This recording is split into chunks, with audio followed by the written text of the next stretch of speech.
समंदर के किनारे एक दरख्त था जिस पे चिड़िया का घोंसला था।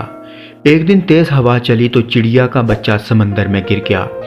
चिड़िया बच्चे को निकालने लगी तो उसके अपने पर गीले हो गए और वो लड़खड़ा गई। चिड़िया ने समंदर से कहा, अपनी लहर से मेरा बच्चा बाहर फेंक दे, मगर समंदर न माना।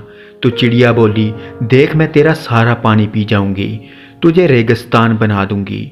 समंदर अपने गरूर में गरजा कि ए चिड़िया, मैं चाहूँ तो सारी दुनिया को गर्क कर दूँ, तू मेरा क्या बिगाड़ सकती है। चिड़िया ने जब समंदर की ये बात सुनी तो बोली, चल फिर खुश्क होने के लिए तैयार हो जा। इसी के साथ चिड़िया ने एक घूंट भरा और उड़ के दरख्त पे बैठी, फिर आई, घूंट भरा, फिर दरख्त पे बैठी। यही अमल उसने 7-8 बार दोहराया तो समंदर घबरा के बोला, पागल हो गई हो क्या, क्यों मुझे ख़त्म करने लगी हो। मगर चिड़िया अपनी धुन में यह अमल बार बार कर रही थी। समंदर ने एक जोर की लहर मारी और चिड़िया के बच्चे को बाहर फेंक दिया।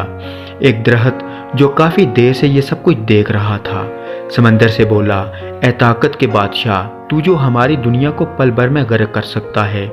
इस कमज़ोर सी चिड़िया से डर गया, ये समझ नहीं आई। समंदर बोला, तू क्या समझा, मैं तुझे एक पल में उखाड़ सकता हूँ, एक पल में दुनिया तबाह कर सकता हूँ। इस चिड़िया से डरूंगा नहीं, मैं चिड़िया से नहीं, मैं तो उस एक माँ से डरा हूँ, माँ के जज्बे से डरा हूँ।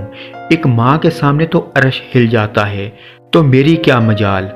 जिस तरह वो मुझे पी रही थी, मुझे लगा कि वो मुझे रेगिस्तान बना देगी।